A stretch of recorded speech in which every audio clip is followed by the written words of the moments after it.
샬롬. 오늘은 에스겔 45장 18절로 25절에 있는 본문의 말씀을 통해 거룩한 제사라고 하는 제목으로 함께 은혜 나누길 원합니다. 지금까지 에스겔 선자에게 보여주신 것은 하나님께서 거처를 삼으시며 하나님의 임재의 장소인 성전의 회복과 또 성전을 중심으로 다시 회복하실 땅, 기업으로 주실 땅에 대한 회복 약속을 주셨습니다. 한마디로 거처를 삼으실 성전, 성전을 세우실 땅에 대한 회복의 말씀입니다. 그리고 난 후에 하나님께서 에스겔을 통해 말씀하신 것은 제사에 관한 말씀입니다.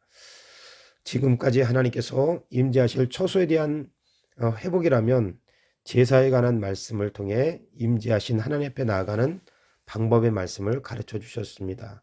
성전을 거쳐 삼아 다시 언약 공동체, 신앙 공동체 가운데 임재하신 하나님 앞에 어떻게 나갈 수 있는가? 18절 이하의 말씀에 보면 여호와께서 이같이 말씀하셨느니라. 첫째 달 초하룻 날에 흠없는 수송아지 한 마리를 가져다가 성소를 정결하게 하되, 한마디로 새해 성소를 정결케 하라고 말씀하십니다. 뿐만 아니라 19절 이하의 말씀에 보면 제사장이 그 속죄죄의 희생제물의 피를 가져다가 성전 문설주와 제단 아래층 네 모퉁이와 안뜰 문설주에 바를 것이요 그달 7일에도 모든 과실범과 모르고 범죄한 자를 위하여 역시 그렇게 하여 성전을 속죄할지니라. 6월절에 모든 사람들이 죄를 속하는 속죄 제사를 드리라고 말씀합니다. 그리고 21절 첫째 달 열 나흘 날에는 6월절 7일 동안 명절로 지키되 누룩 없는 떡을 먹을 것이라. 누룩 없는 떡을 먹을 것이라 그랬습니다. 누룩 없는 떡을 먹는 절기인 초막절에도 역시 속죄제를 드리라고 말씀합니다. 그러니까 하나님의 임재를 상징하는 성전에서 속죄제를 드리고 6월절에도 속죄제를 드리고 초막절에도 속죄제를 드리는 제사를 재정비하도록 말씀하는 것입니다. 6월절 절기의 가장 큰 의미는 구원을 베푸시는 하나님을 기념하는 것입니다. 초막절은 출애굽한 백성들이 하나님의 은혜 가운데 구원을 받아 광야에서 하나님의 인도하심을 받은 것을 기념하는 절기입니다. 한마디로 하나님의 인도하심에 대한 말씀입니다. 성전도 성결케 해야 했고 6월절과 초막절도 다 죄를 정결케 해야 했습니다. 왜냐하면 정결하지 못하면 하나님의 임재의 장소인 성소에 나갈 수 없기 때문입니다. 정결하지 못하면 구원의 은혜를 베푸시는 하나님의 앞에 나갈 수 없기 때문입니다.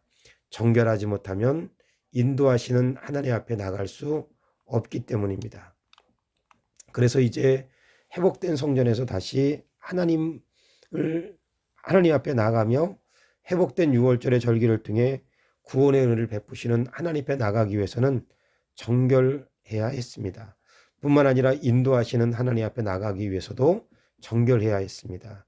정결하지 못하면 하나님 앞에 나갈 수 없기 때문입니다. 그래서 구약 백성들은 새해에도 성소를 정결케 해야 했고 6월절로 시작하여 77절 초막절까지 절기로 따지자면 하나님 앞에 나가기 위해서 1년 내내 정결해야 했습니다. 그래서 거의 매일 번제와 속죄제를 드려야 했습니다. 그러나 왜 구약 백성들 뿐이겠습니까?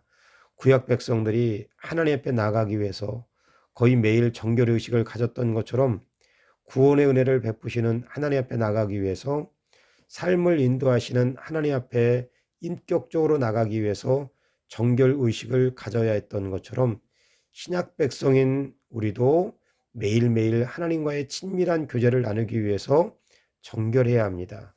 이사야 1장 15절 말씀에 너희가 손을 펼 때 내가 눈을 너희에게 가리고 너희가 많이 기도할지라도 내가 듣지 아니하리니 이는 너희 손에 피가 가득함이라. 하나님은 손에 피가 가득할 때 눈을 가리우시고 기도하여도 듣지 않으시겠다고 말씀하십니다. 피는 생명을 말씀하시기도 하지만 부정적인 의미에서는 죽음과 죄를 상징합니다. 하나님은 죄가 가득할 때 귀를 막으시고 눈을 가리우시겠다 말씀합니다. 한마디로 듣지 않으시고 보지 않으시겠다고 말씀합니다. 그러면 우리는 매일매일 삶 가운데 구원을 베푸시는 하나님을 인격적으로 만나면 우리의 삶을 인도하시는 하나님을 인격적으로 만나려면 매일매일 요한일서 1장 2절에 눈으로 본 바요 손으로 만진 바와 같은 하나님과의 인격적인 교제를 나누기 위해서 어떻게 해야 되는가? 요한복음 17장 17절 말씀에 그들을 진리로 거룩하게 하옵소서. 아버지의 말씀은 진리니이다. 진리의 말씀으로 날마다 거룩해지는 것입니다. 진리의 말씀을 듣고 믿고 지켜 행하는 것입니다. 그러므로 오늘 하루 하나님과의 인격적인 교제를 나누기 위하여 임재의 자리에 나가기 위하여 내 인격과 삶이 진리의 말씀으로 정결케 되기를 소원하시기 바랍니다. 생각이 거룩하며 마음이 거룩하며 삶이 거룩해지기를 간절히 소원하는 하루의 삶이 되시기를 소원하시기 바랍니다. 기도하겠습니다. 주님, 구약 백성들이 하나님 앞에 나가기 위해서 매일매일 정결케 되기를 소원하듯 내가 하나님 앞에 나가기 위해 매일매일 정결케 되기를 원합니다. 예수님의 이름으로 기도드립니다. 아멘.